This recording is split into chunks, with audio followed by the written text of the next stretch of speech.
Bismillahirrahmanirrahim. Chapter 6, Quadrilaterals and Other Polygons. This is our second lesson, kites and trapezoids. So basically we are going to discuss the properties of the kites and the trapezoids one by one. So let's discuss first of all what are the properties of a kite. So they are saying a kite has two pairs of congruent adjacent sides. So kite is a very different quadrilateral from all the other quadrilaterals. How? Because usually when we talk about the quadrilaterals, I mean if it's a parallelogram, then the opposite sides are congruent, but in this case the adjacent sides are congruent. Adjacent means if AB and the next side to AB will be congruent to it. Okay, similarly if you look at AD, then AD will be congruent to DC. So this is the first property. The second property is if you draw the diagonals in a kite, the diagonals become perpendicular to each other. So you can see here that this angle is 90 degrees, means the two diagonals are perpendicular. That's why you can say that this triangle is a right angle triangle and this triangle is a right angle triangle. Both these right angle triangles will be congruent to each other. Now look at the other two triangles. Look at this one. So this is another right triangle and we have another right angle over here. So these two triangles will be congruent to each other. Clear? Now the third property is, like the diagonals of the kite are perpendicular to each other, exactly one diagonal bisects the other. What does it mean? That not both the diagonals get bisected, only one diagonal will be bisected. You can see that this line is half here, half here. But if you look at DB, this line is not bisected. This point is not the midpoint for DB, but it is the midpoint for AC. Clear? So only one diagonal will be bisected. We will use these properties to solve the question. So here is the first, try it. It says what is the measure of angle AXB. So if this is point A, this is point X, this is point B. So what is the measure of angle AXB? How much is this angle? So as I explained on the last slide, these are the two, this is the point where the two diagonals are, you can say, intersecting each other. So this angle will always be a right angle because both the diagonals are perpendicular to each other. B part, it says AX is 3.8. So this line, the red line, is 3.8. They are saying how much is this whole line AC. So as I explained you on the last slide that one of the diagonal will be bisected, that means X is the midpoint for this AC. That means AX will be congruent to XC. This one will also become 3.8.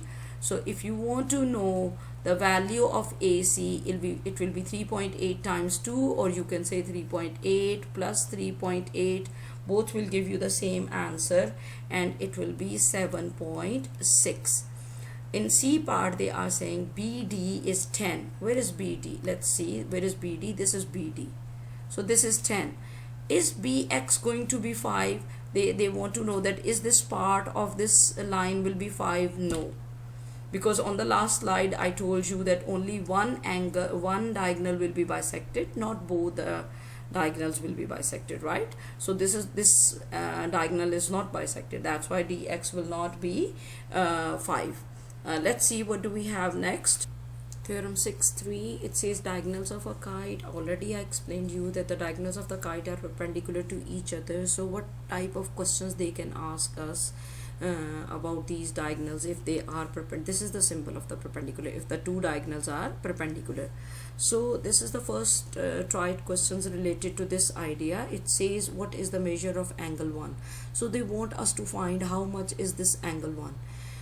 If you look at this triangle, only the one that I'm highlighting for you, this triangle is a right angle triangle. Why? What is the reason? How do I know it?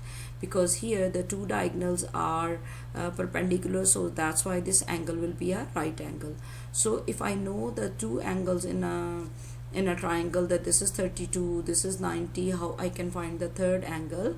So I can say angle 1 will be equal to 180 minus 90 plus 32, right? 32. So the value of angle 1 will become, let's check it on the calculator, it will be 58 degrees, right? Okay, now in the second part they are saying what is the measure of angle 2. They want us to find that how much is this angle 2. As I told you on one of the slide that these two triangles will be congruent to each other, so that's why all the corresponding angles will be congruent, hence angle 2 will become equal to 32 degrees. Hope it's clear for you. Now the next idea or the next concept in this lesson is about the trapezoid. And by the way, we are going to discuss mainly the properties of the isosceles trapezoid. First of all, let's see what is a trapezoid. A trapezoid is a quadrilateral with exactly one pair of parallel sides. How we will know that the sides are parallel? Either they put arrows like this for us on the opposite sides, which are you can say which are parallel, or simply they will mention it in the question. So right now, like this one is parallel to this one, so it's a trapezoid because it has just one pair of parallel lines. The parallel sides of the trapezoid are called bases. So this is first base and this is the second base. So a trapezoid has two bases, and which lines are called the bases? The ones that are parallel to each other. The two non-parallel sides. Now where are the non-parallel sides? The one that I'm showing you with the green color. So don't put the arrows here, please. Okay, so these two legs, this is called a leg and this is called a leg. So these are the non-parallel sides and we call them legs of the trapezoid. Okay, the two angles like this angle and this angle, they are, or you can say any angle that is between the base and a leg is called a base angle. So the name for this angle is a base angle. This is the base angle, this is another. So we have four base angles basically. These base angles are for this, you can say, connected to this base, and these two angles are connected to this base where my cursor is moving. Okay, now what is an isosceles trapezoid? An isosceles trapezoid is a special trapezoid in which the legs are congruent to each other. That means, let's say if this leg is 5 centimeters, then this leg will also be 5 centimeters. And one more thing, we can also, we will discuss it by the way on the next slide, that this base angle, it becomes congruent to this one, and this base angle becomes congruent to this base angle. That means this is this base, the angles that are connected to this base will be congruent to each other, and this is another base, and angles that are connected to this base, they will be congruent to each other. Not in all trapezoids, only in case of isosceles trapezoid. Now because this whole lesson is about the kites and the isosceles trapezoids, so mainly focus on the properties of the isosceles trapezoids. Here is theorem number 6.4. It says in an isosceles trapezoid, each pair of base angles is congruent. As I already told you that this angle, this is the base angle, right? This will be congruent to this one.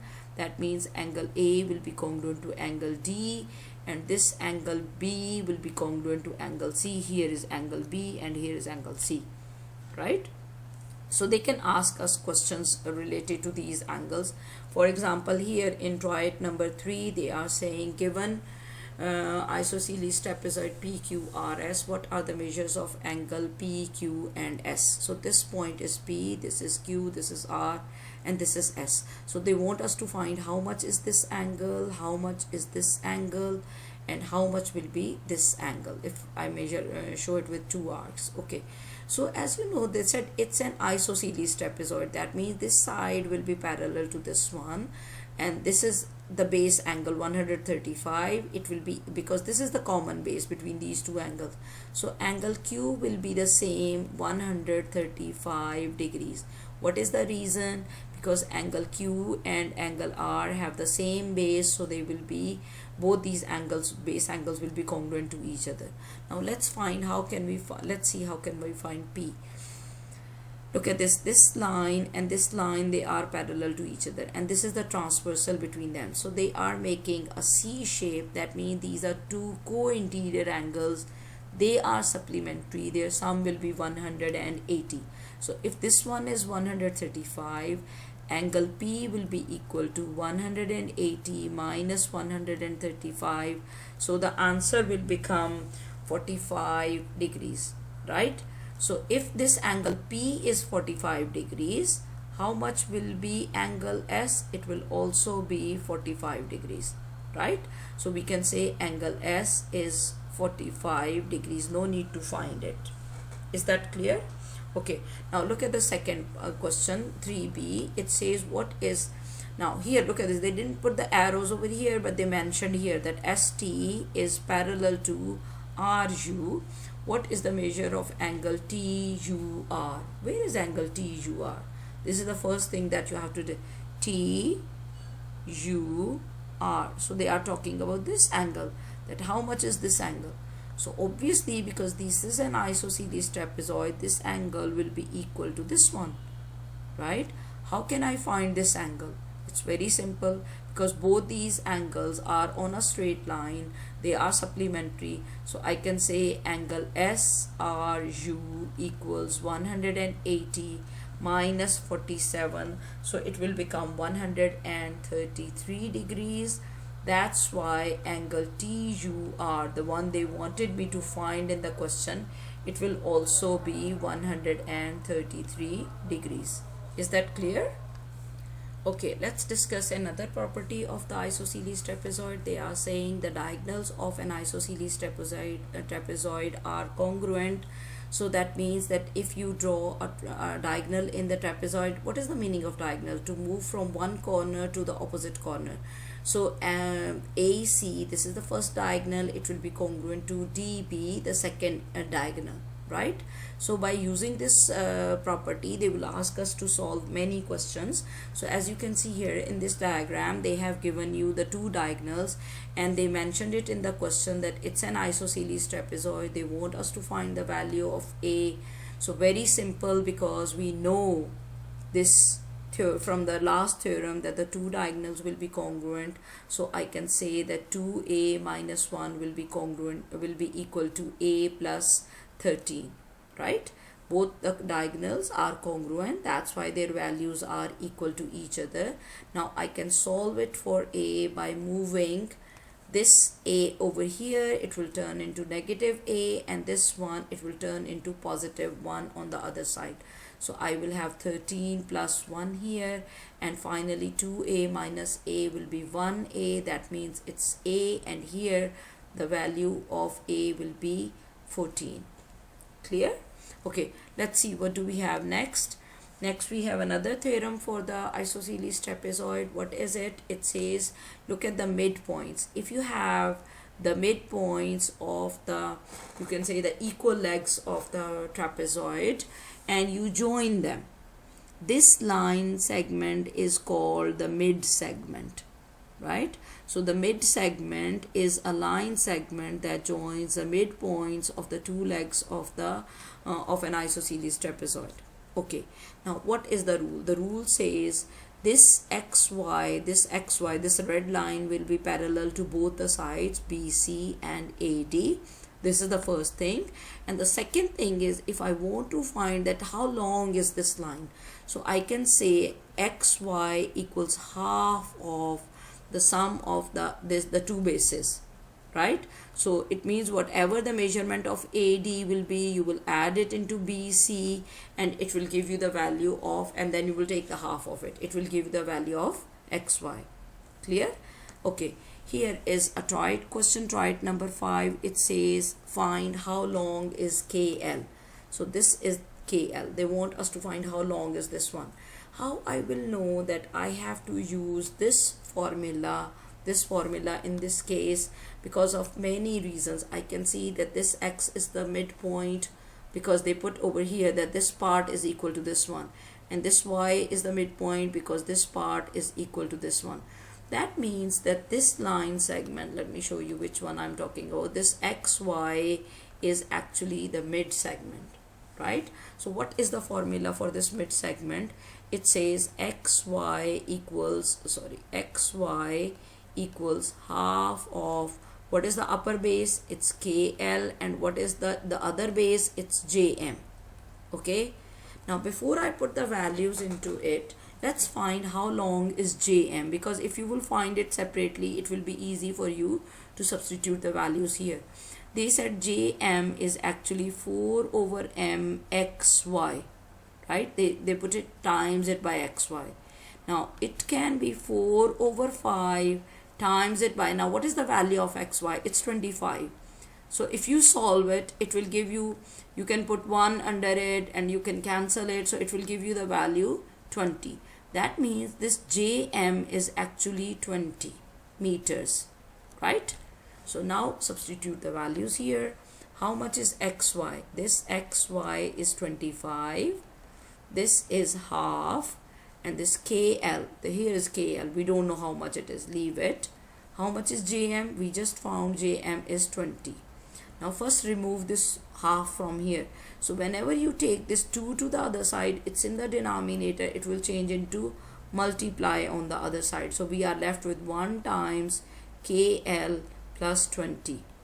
Okay, 25 times 2 is 50 equals, when you multiply this 1 with them, it will remain kl plus 20. Now move this 20 to the other side, it will change into minus 20. So you have kl equals 30. So the value of kl is becoming 30 meters. Clear? So they can ask you not only to find only what is the length of the mid segment, they can ask you about any of these 3 lines. Using the same formula, you can find the measurement of any of these 3 line segments. Here are the questions that I have taken from the lesson. The first one, it says use this kite to find the value of angle YZQ. Where is YZQ? This is Y, here is Z, and here is Q. That means they want you to find how much is this angle. So because it's a right angle triangle, right? So this angle will be 90 degrees. How much will be this angle? As I told you on the one of the slides, that this triangle and this triangle, they will be congruent to each other. So that's why this angle will be 56, right? So how can I find now measurement angle YZQ? It will be equal to 180 minus 90 plus 56. Let's check what is the value. So it's becoming 34 degrees.